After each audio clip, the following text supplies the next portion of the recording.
Lawwin Media Network. Bringing to you the most relevant content across all platforms. Business, legal, politics, health, lifestyle, and entertainment. Your source for all the news and updates in the greater Houston community from Texas and all over the world.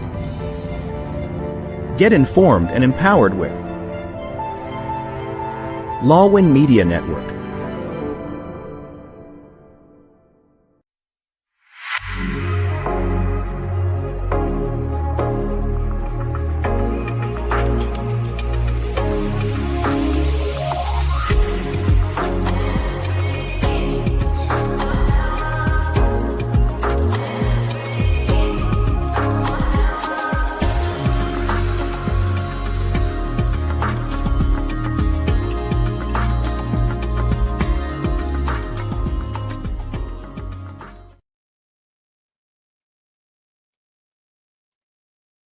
Good morning, good evening. Welcome, everyone. Welcome, friends, to another episode of Beyond Health and Wellness, Empowering Conversations with Dr. Rich. I'm your host, Dr. John Rich Levine.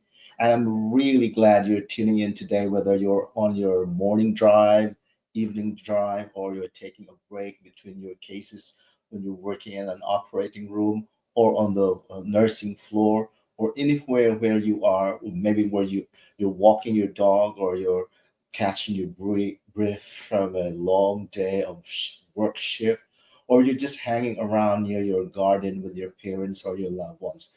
This is a space where we explore what it means to lead and live well in healthcare, not just on paper, not just on policy, not in real life only, but in real life with real people facing real moments that define clarity, courage, and compassion.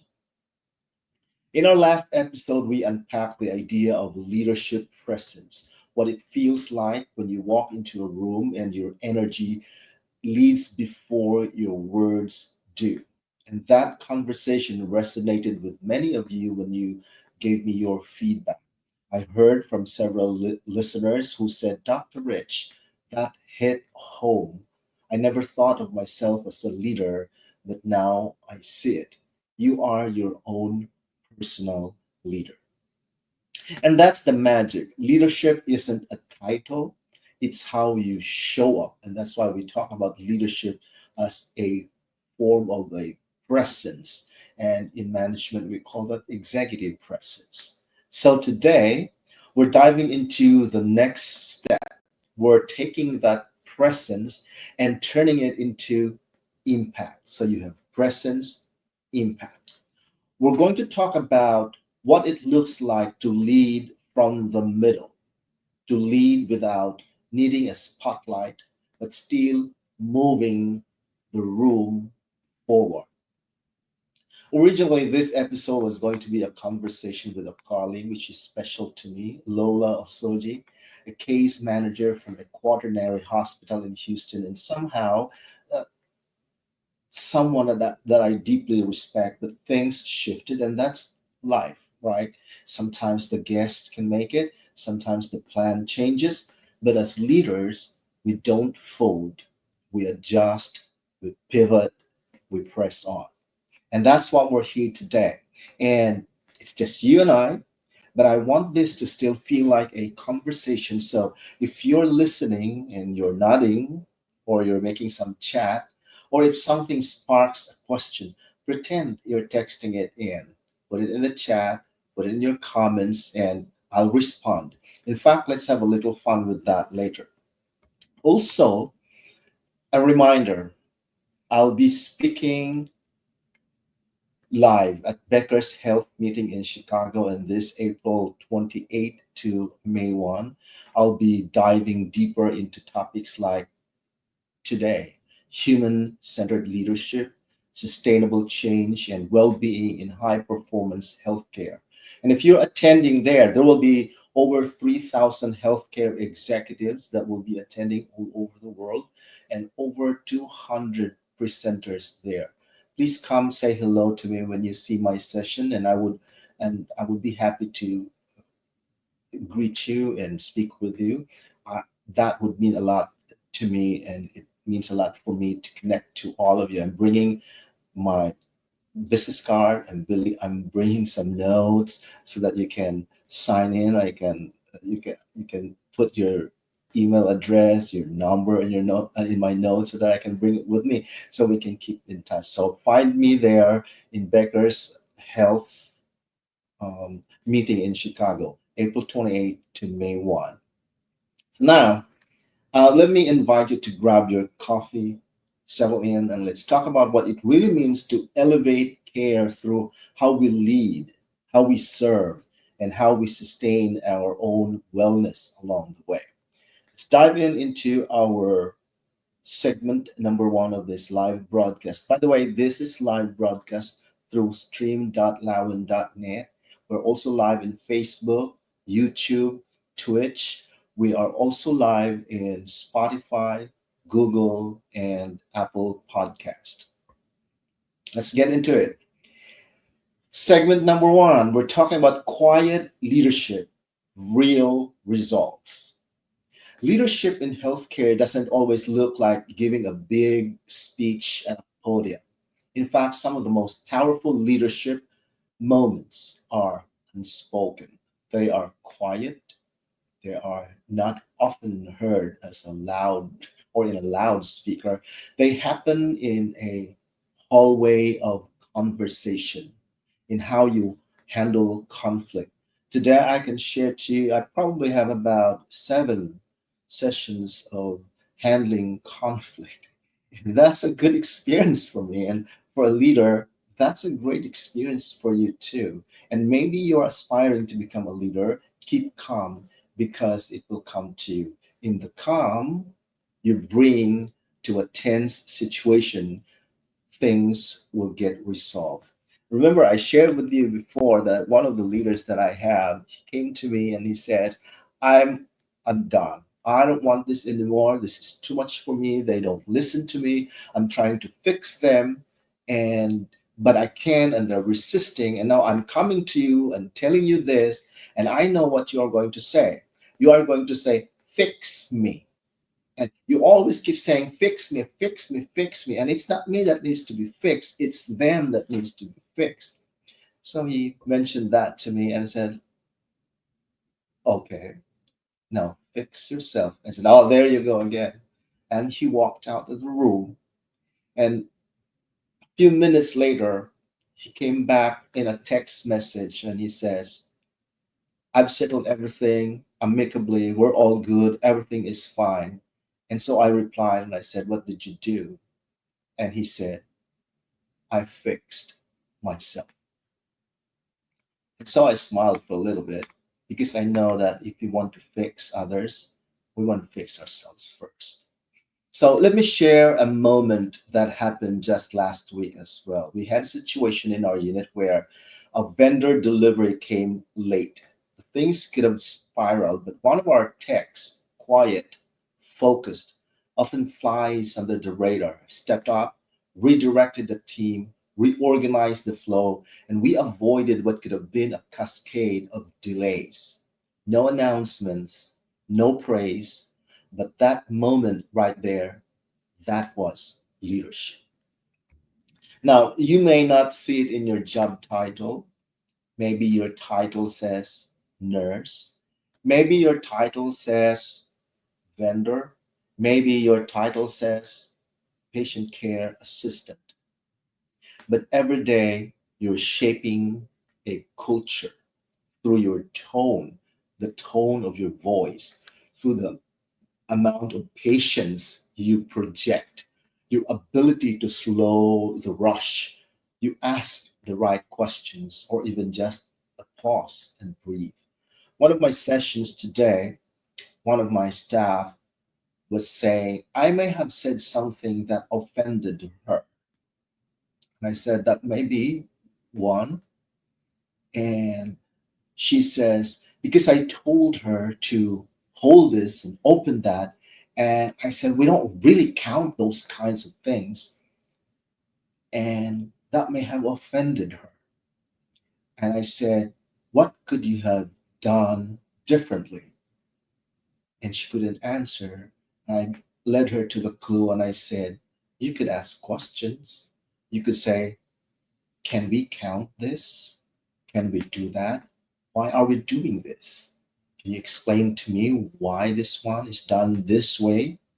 It would make the other think, and it would make the other not avoid the question, but think about an answer to the question.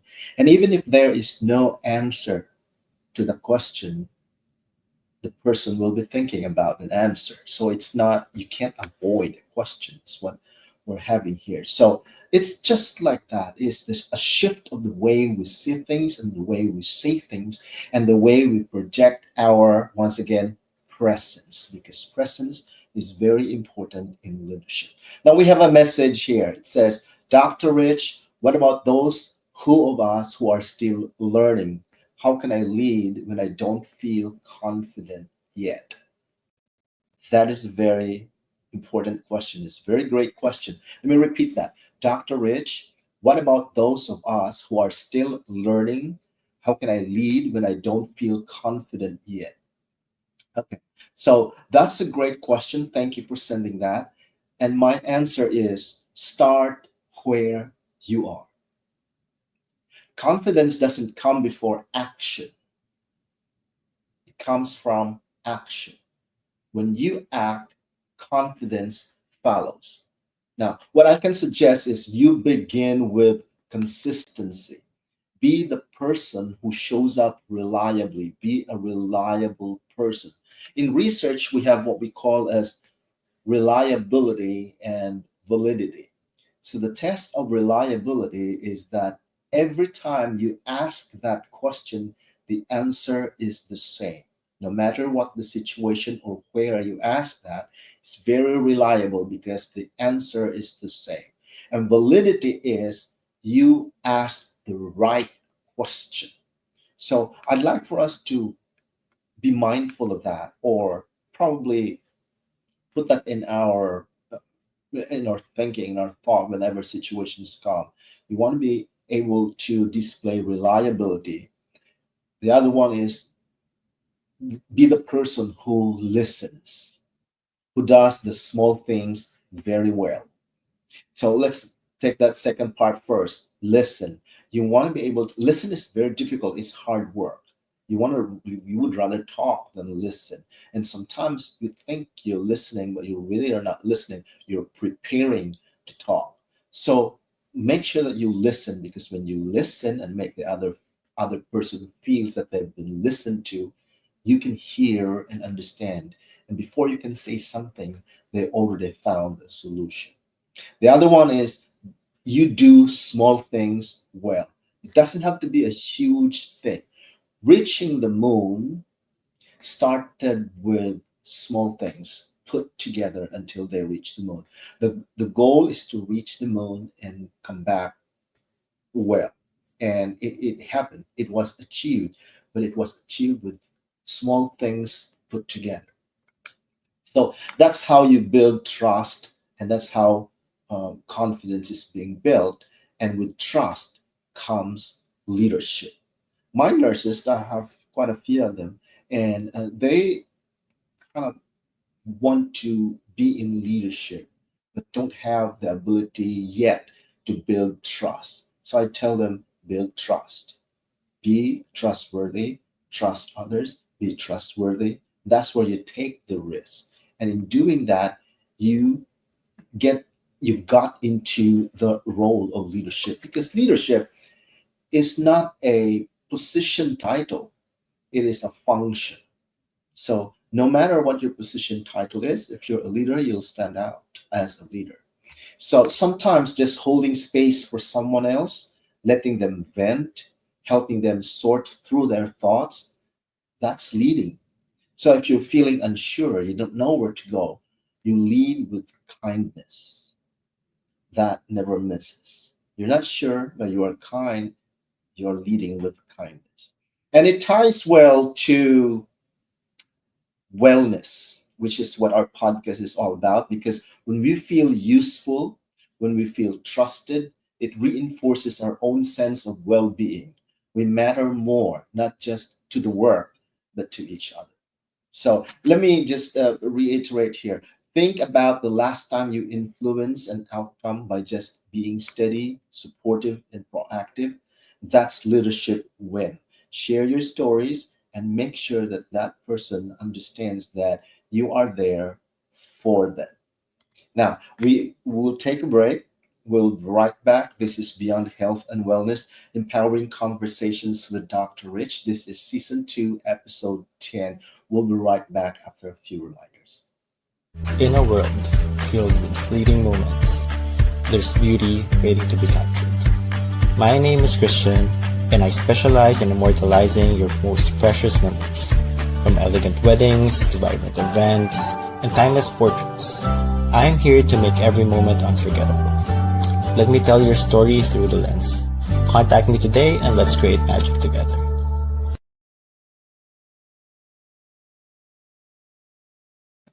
And we are back.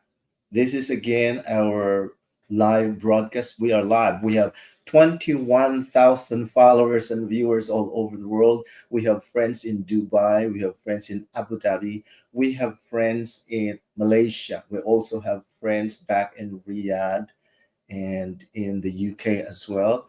And we have a lot of our friends are from the Philippines, Luzon, Visayas, and Mindanao. Good morning to everyone there. Happy Saturday to all of you. And also to our friends in Texas, especially in Houston. We are broadcasting live directly from Wisconsin. So we're really live all over the world. We have friends listening and viewing and following us from New York down to California. So wherever you are, stay tuned because we are going to learn together in this particular podcast that we have. We are live through stream.lawin.net, YouTube. We are live in Facebook, in Twitch. We are also live in Spotify, Apple, and Google Podcast. Now let's continue. This is segment number 2, and that is about strategy that meets empathy. Strategy meets empathy. Let's get this going because I know that this next part is where leadership and wellness really intersect. Leadership, wellness. You can't be a successful leader if you're not well enough to carry that role. So they intersect. Let's talk about something I call empathy, strategy, balance. So there is a balance between empathy and strategy. You can't just be all strategy without empathy. It's that delicate dance between, it's like a choreography, hitting your goals and honoring your people who help you hit those goals, between the pressure to perform and the permission to pause. You want to be able to take a pause. Silence is a very powerful communication tool that you can use in your leadership function. Of course, I'm sure a lot of people know what I'm talking about. The patient load, when if you're working in a hospital setting, the load of patients that you are going to take care is heavy. The other one is that your staffing is tight. There is a huge shortage of staffing in healthcare industry. The charting is piling up. You have all kinds of EHR platforms, Epic, you have the Cerner, you have the Medic, and all kinds of different platforms that are for charting the patient records and progresses, and it's piling up. And you're still trying to make time to check in with your team, to advocate for a case that you wanted to make sure that you follow, or to just be present. So let me tell you, it's possible, but it takes price. And it also takes practice. The price to pay is practice. It is paid in cash and it's in advance and it's in full payment. It's not installment. So, but it takes that practice to be able to really pull that together for your empathy, balance between your empathy and your strategy. So it's not just all strategy, it's not just all empathy. There's what we call as a leader who is very empathetic but no strategy. They're not going anywhere. So let me tell you, that is possible based on practice. One of the things I've started doing personally with my teams is something I call the empathy debrief. An empathy debrief, at the end of the day, I ask two questions. And the first question I would ask is, what decision did I make today that prioritized outcomes? I would like to find an answer for that. And the other question is, what moment did I learn or into empathy? At what time or what particular instant in my interaction with my leaders and with the people that I work together with that I lean into empathy? And I wanted to be able to find time to answer that. Some days, those two questions, what decisions did I make today that prioritized outcomes, and what moment did I lean into empathy, can overlap, but they also overlap beautifully. And other days, they pull in opposite directions. But the goal is to stay aware at both. That are you still being empathetic, and are you still strategizing? So, and this isn't really just like about being a good leader. There's a lot of people that we can assume are good leaders but don't have a balance between strategy and empathy. It's about staying well. It's about whether or not you can survive the game. A lot of leaders are exhausted and they are also stressed. And they are good leaders, but they are stressed because of the lack of the balance of the wellness of themselves, mental health, wellness, all those kinds of stressors. How are they able to handle it? Are they running away from it, or are they running with it and through it? Because when we lead from being burned out, when you are burned out and you're leading, everything starts to fray.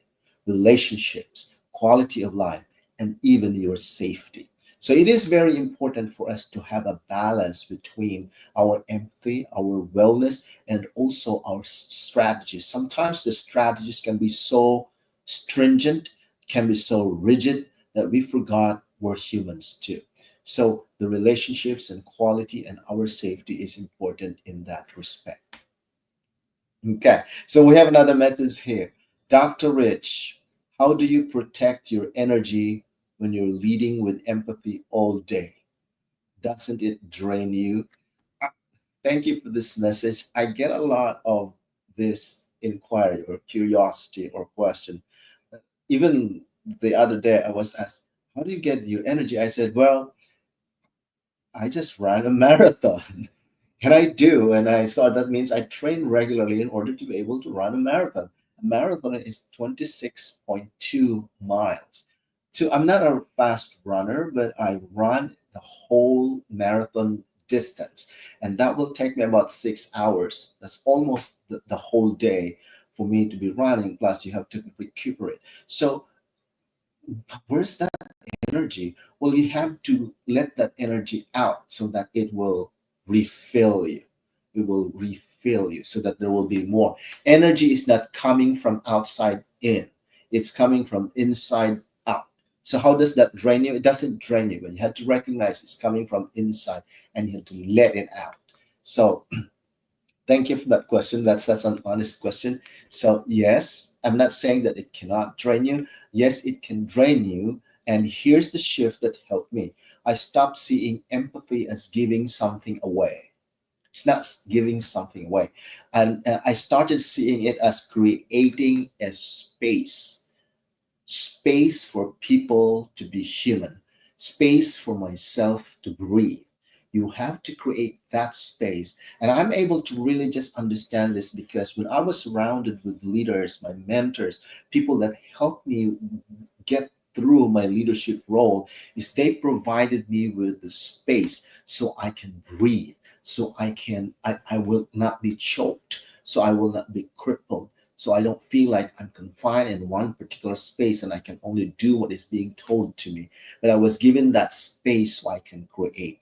Leadership is more of creating and innovating. And if you don't have the space, you eventually you break that box. And when you break that box, it's going to hurt either you or the people around you. So it's best to really just recognize that you create a space to breathe, get a distance, be quiet for a while. And sometimes the leaders sometimes we call leaders as somebody who talks well, but that's not really a the best definition of a leader or a characteristic of a leader. Of course, I admire a leader who talks well, but there are so many leaders that mumbles and stumbles, that they know where they're going and are very clear with it.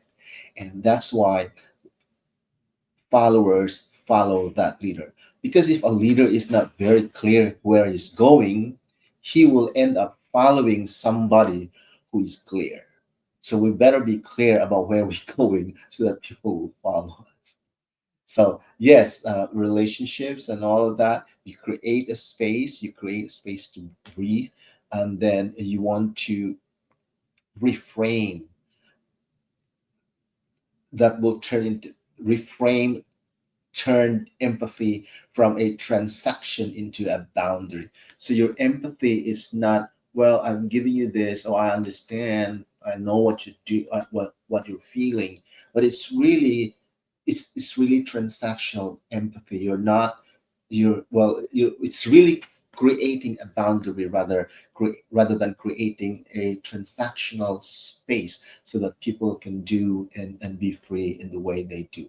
It's not me absorbing everyone's stress, but it's me helping carry the load without losing myself in it. So that's part of what I really learned from my mentors. Now, if you're a leader, formal leader or informal leader, find ways to build that margin back into your day. Even like, let's say, 90 seconds in a supply room, just breathing can reset you. Sometimes I tell people, go to the bathroom, see yourself in front of the mirror, especially when they start crying. I give them a mirror. I told them, go to the bathroom and look at yourself in front of the mirror, see if you can still cry. And then they stop crying. Now, it's give yourself a break. Sometimes people come back to me and say, I feel like I look ugly when I look myself in the mirror crying. So you want to express that, give them that time, give them that space so they can breathe. Silence is a great is a powerful tool. Okay. Now let's talk about this. What's your go-to reset when you're feeling drained? Share it with us. Use the hashtag lead and breathe. Lead and breathe. Share to us what your feeling is. What's your go-to reset when you're feeling drained? Is it food? For me, it's running. Is it, what is it? Skiing? Is it, is it having a good haircut salon or spa? What is it that is your go-to reset when you're feeling drained? Let us check if there are people who are giving us some kind of comments from this. I'm always amazed how you dedicate your time, resting time, to educate people and share your experiences and advice. You are a great person, Dr. Rich. Always thankful for your existence. So thank you. Thank you so much. Can you share examples of cases where leadership turned a challenge into an opportunity for growth? A lot of times, every time. Yes. In fact, it's almost like a regular time to it really depends on how you see things. Sometimes we see things as always like a challenge or a sacrifice or something negative, but I see every single one of the things that happen in a daily basis an opportunity. It's always an opportunity because we're moving forward. We can only move forward anyway. So if you want to move forward, you want to take all those everything that happens to you as challenges that will move you forward, because they will, no matter what. Whether you think they're good, whether you think you're bad, they're all opportunities for us to move forward. And sometimes people say, well, I don't like to make mistakes. Yeah, no one likes making mistakes, but you make mistakes. But the more mistakes you make, the closer you are to not making mistakes anymore. That's why you got the inventor of the light bulb making almost or more than 10,000 mistakes, 10,000 mistakes to create a light bulb, which until now we're enjoying. And so that's how much it is. If you pay that price in advance and full, you'll get that result. You always do. We always do if we see things as an opportunity. It's the way we look at things. Okay, we'll move on to the next one. Let's see. So, we are about to have our segment number three, but we'll take a break for a moment. Remember, this is our live broadcast for our podcast, Beyond Health and Wellness, empowering conversations with Dr. Rich. And we are on our season two, episode 10, and we'll be right back.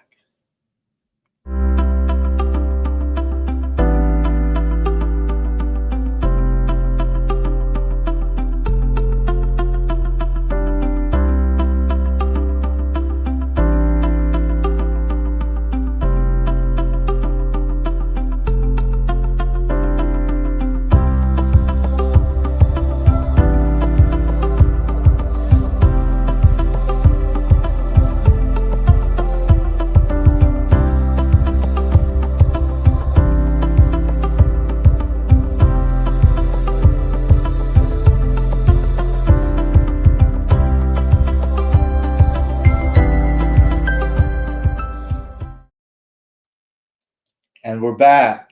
This is Beyond Health and Wellness, Season 2, Episode 10. We are live in stream.lawin.net, our broadcast media. We are also live in YouTube, in Facebook, and in Twitch. We're also live in Spotify, Apple Podcasts, and Google Podcasts. So if you see us there on our replay, please give us a message, subscribe, click appreciation, and all that. And if you have questions, send that to our way also, and we're happy to take care and acknowledge that. We're even going to acknowledge whatever experiences or insights you would like to share to us. Just make sure that you do that when you get the chance. Okay, we have friends all the way in Houston, particularly. We have a lot of friends there in Houston. We have a lot of friends in the Philippines, in Luzon, in the northern part of the Philippines, in the central part of the Philippines, where my mom comes from. That's in Cebu, in Visayas, and also in Mindanao, where I was educated and I lived uh, quite a while there. And so it's great. It's great to have you here. Also, our friends in Dubai, Abu Dhabi, in Riyadh. We have friends in the UK. We have friends in Italy as well. We have friends in Malaysia and in Indonesia. I've heard there are over 21,000 followers and viewers of this podcast. And we are so grateful that you are here learning with us, and we're happy to learn with you as well. And there's so many of you that are giving us all kinds of feedback, and we so appreciate that. And here we are in our segment number three. Our segment number three, we call it the system within the system. Okay, so let's pull back the lens and zoom out. So let's zoom out for a little bit, because when we talk about leadership, we have to talk about systems, not just the big ones like your electronic medical records or your organizational charts or your policies that you put in a pinto box, but the hidden systems too. There are hidden systems, systems that you see, you feel functioning, but you don't see uh, physically. I'm talking about the real flow of how things work on one shift or on a shift. Okay, so maybe somebody wants to ask a question. Who gets to ask a question first? Who gets overlooked? What's assumed? What's tolerated? That's the system within the system. I tell you that because sometimes we think that we always establish a system. When somebody asks first, that is a system that is being established right there. Who gets overlooked? You are establishing a system of overlooking. Who gets assumed? You are assuming somebody or some comment or some feedback or some behavior or some reaction. You're assuming that. Who gets tolerated? Who gets not tolerated? That's the system within the system. And if you've ever said, why does it always happen this way? Congratulations, you've spotted the system. Okay, now here's where you come in. You don't have to tear down the whole thing to make an impact. Now, my mantra is always inspire growth, create an impact, and then enrich life. So this one is about creating an impact. You want to create an impact. You don't always have to tear down something. Don't pull down something to create an impact. What I'm saying is that you just make a new thing. You make a new way of doing things to make the old one obsolete. So it makes obsolete. Yours is now becoming here. It's just like getting rid of your habit. When you don't really get rid of your habit, you just don't feed it, you build a new one. It's like building a paradigm. The paradigm don't go away. It's an accumulation of things and habits you learned from when you were so young. It really don't go away, but you don't feed it if you don't want to develop it, or you feel that that is not something that you want to pursue, and you build new habits. So you just build new ones. That's how you do it in the system. I told you a secret, okay? So when you are in a system, like in an organization, you didn't like the system or the system is flawed, you don't eliminate the system. You build one that is better that and making that obsolete, okay? Sometimes the most powerful change is asking the question no one else does. So you'd really want to ask a question. I call that questioning the status quo. Sometimes it's naming what others dance around. They've been dancing that same dance, and now here you are making a new step that nobody has seen before. It's just like that. I'll give an example. In one department I worked with, new hires were routinely left out of the loop on supply chain changes. Not on purpose, it's just their habit. But it created a frustration, it created delays, it created feelings of being less than. So what happened was someone asked during a meeting, can we add a step to include our new folks on these alerts? So that one question reshaped a pattern. The morale of the department improved overnight just because somebody asked a question and the question reshaped the pattern. Now you will ask me, well, I don't know what kind of question to ask. Well, you will not know until you keep asking. Keep asking the question until you hit the right question that gives the right answers you want. Okay, it's the ability, and I think because from the background of an educator, I have developed the skills to ask questions. I always ask questions. I don't give instructions. I give questions so that I can answer, and their answer will form part of the steps, the things that they will need to do or accomplish. So that's what I mean by seeing the system within the system and shifting that system one piece at a time. It's called creating an impact. You impact the system by asking a question that shifts that system into something that is new or never been thought before. All right. So now let me check if there are messages yet. Wow, there's a lot of things. Lola has added some comment here. Let me read that one. Leadership in my world doesn't always wear a title. It shows up in quiet moments and high stakes decision alike. It's the nurse who catches a subtle change in a patient's status and mobilizes a team before things escalate. It's the social worker who gently guides grieving family through choices no one ever wants to make.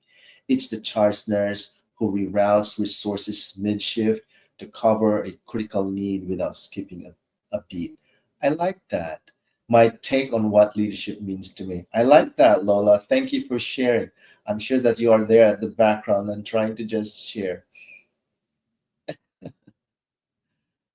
I'm reading the comments here.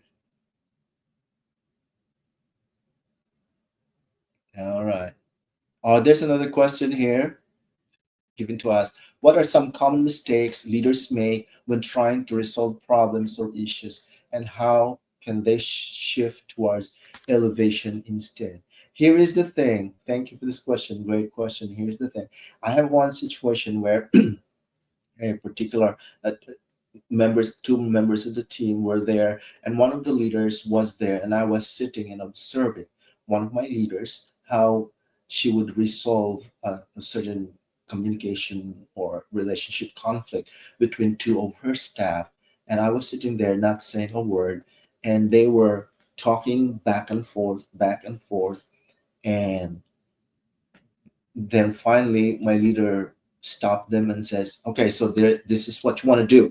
I want you, you are a great person, great performer, and so are you. So here's what you're going to do. You want to do this and this and this, you want to, and then after that they talk again, they talk, and then they exchange their ideas back and forth. And she came back and says, here, do this and do this and do this and do this. And then they finally probably got tired, and they just said yes, oh, we'll do that and all that. Okay. And I didn't say a word. I was just sitting next to them. And finally, when they finished, uh, the the other person says, I would like to have a request. And my leader says, what is that? And she says, I would like to request Dr. Rich to say something, what he thinks about what we were talking about. And so my leader was kind of forced to allow me to say something. And I said something. And I started with my experience in the past that I recall with two people when we were doing surgery. And I said, we're going to have an add on case. I'm going to bring the patient. We will walk. I just need a stretcher in the operating room. And Michelle, the nurse, was there. And I said, Michelle, could you fix that? Could you please give me prepare me a stretcher? And she says, yes. So we went to see the patient, walk into the operating room, and when we went into the room, I saw the stretcher. And I looked at Michelle, and I looked at the stretcher, and Michelle's eyes was round and big, and she was wondering what's going on. And I said, Michelle. And she said, yeah, what? And I said, the stretcher. I said, yeah, it's there. I said, there is no bed sheet. There is no blanket. There's no pillow. There's nothing. It's just a stretcher. And she said, well, you didn't tell me. I was going to laugh, but I was going to laugh at myself because I know that the lesson is on me. Because Michelle was 21 years old, a nurse of barely 1 year experience, doing good, doing great, actually, but didn't have that critical thinking that when we do surgery, we do the whole thing. And since I said stretcher, she brought me the stretcher. Was she wrong? Of course not. It was just she was in a different mindset. And this was the story I told them. And I said, I will never do that again because it was never clear to Michelle. It was not Michelle's fault because there was another nurse and her name was Dinah, who was 40 years of experience working in the operating room. And when I just wink on her and or nod at her, she would have set up the entire operating room ready for a surgical case. And yet it wasn't Dinah, it was Michelle. So that was the story I told to the two people and my leader who was trying to resolve this. And they both nod their head and they said, yeah, we got it. I never said anything to them. I told them a story so that they can reflect upon. And that was a really great experience for me to see how powerful a story that relates to what you want to do. You don't tell people what to do or not to do. You tell them something that they can reflect upon so that they can elevate themselves into something that they haven't seen before. So that's my answer to that question. It's a long answer, huh? Now here's what we have. Great question. According to Lola, nurse leaders operate in high stakes, emotionally charged environments, and sometimes under pressure. Well-intentioned actions can unintentionally limit growth or resolution. One very common one I'd like to share is operating in crisis mode only. Yes, leaders constantly reacting to the fire of the day without addressing systemic contributions. Oh, I so agree with that, Lola. Dr. Rich and I, coupled with some other amazing leaders, jokingly call ourselves the firefighters. This is true. This is an inside joke that Dr. Rich can perhaps share. Yes, I agree. The firefighters, because we go out there, all hands in deck, and we're fighting fires. But let's take a break and we'll continue to do that. This is Beyond Health and Wellness, Season 2, episode number 10. We'll be right back.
And we are back.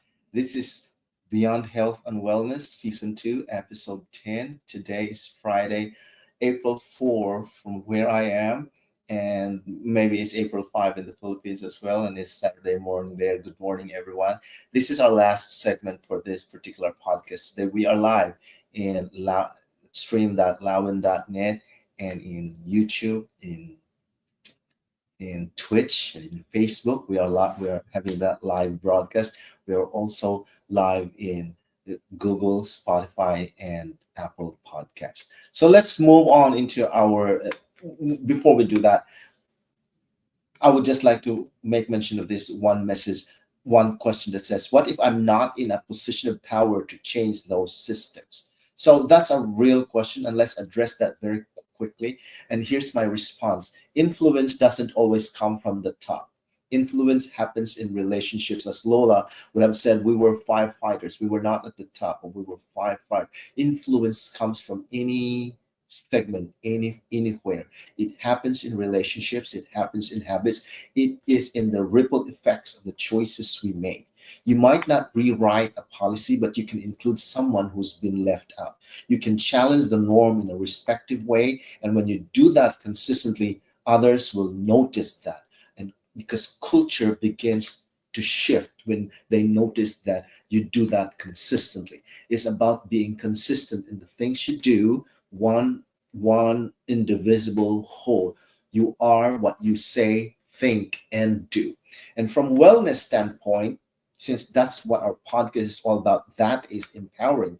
Because one of the biggest contributors to burnout is feeling powerless. So the more you recognize your micro influence, the more agency you reclaim. You can reclaim those agencies. So in the fourth segment of this particular podcast, let's talk about everyday impact, long-term legacy.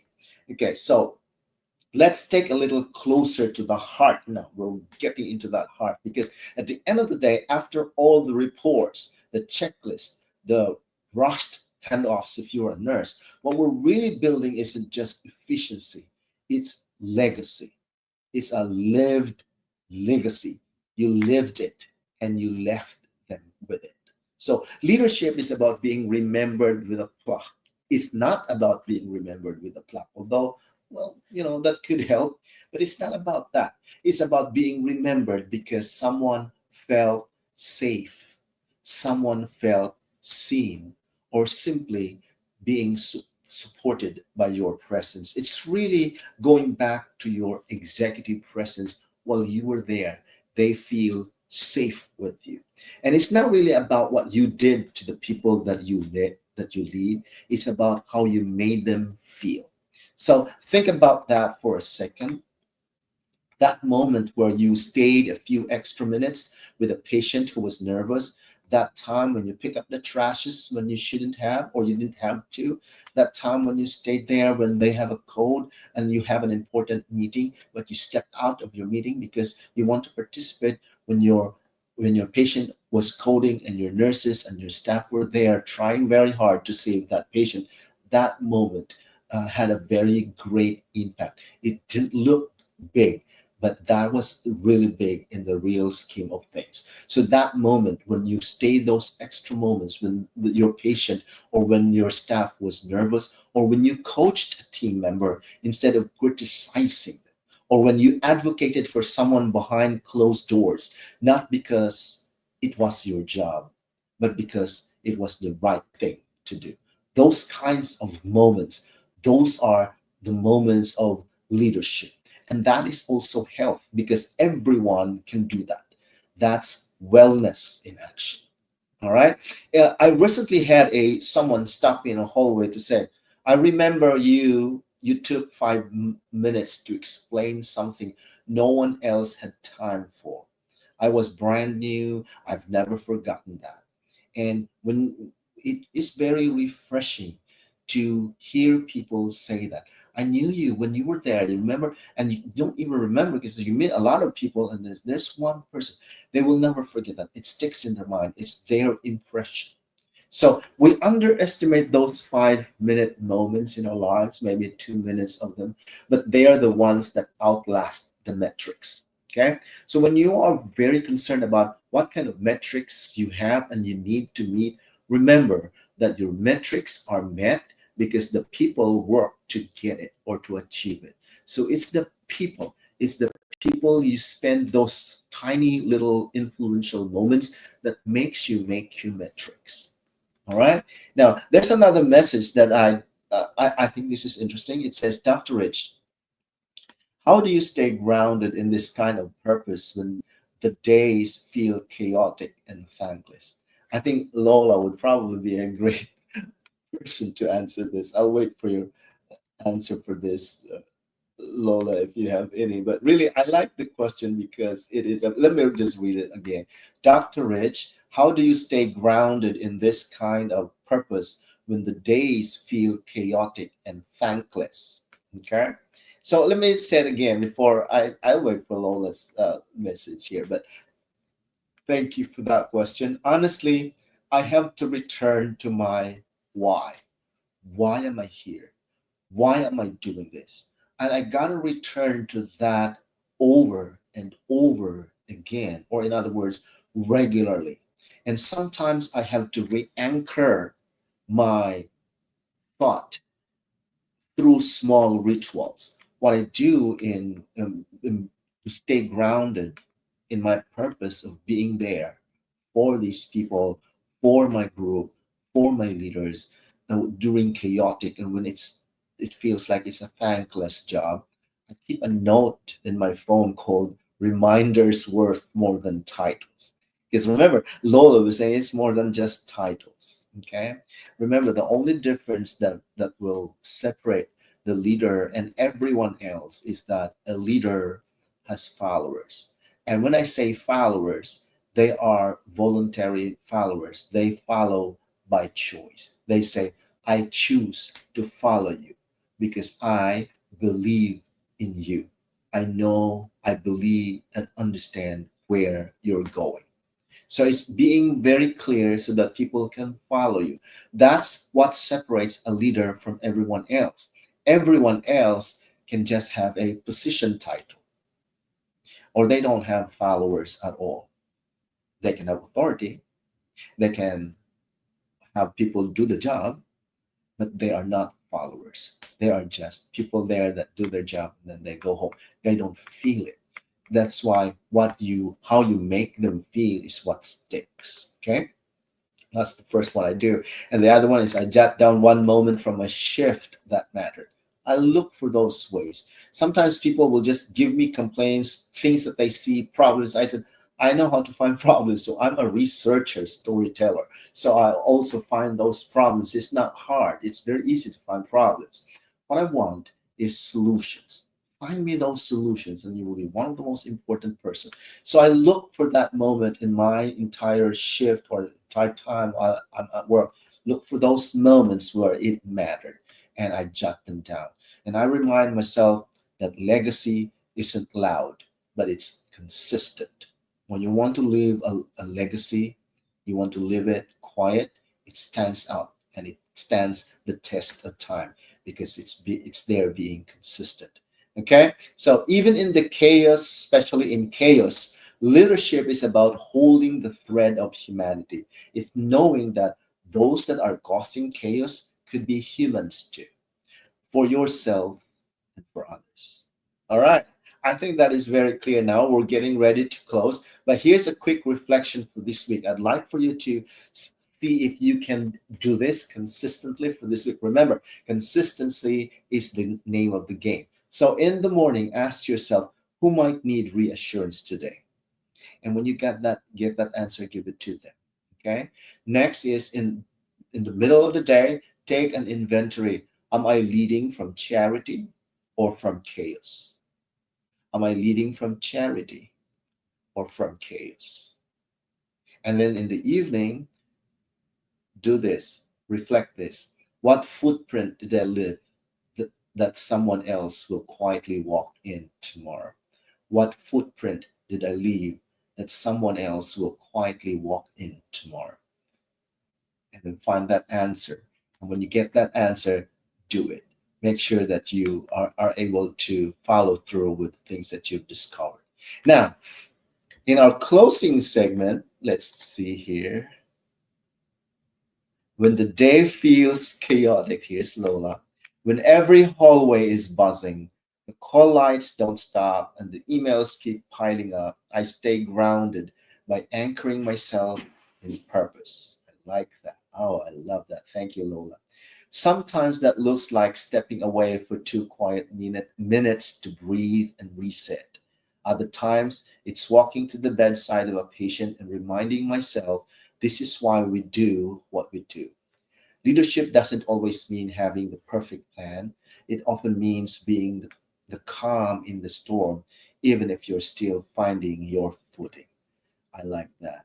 Checking in with my team, celebrating small wins, and reflecting the storm really is what I do over and over again.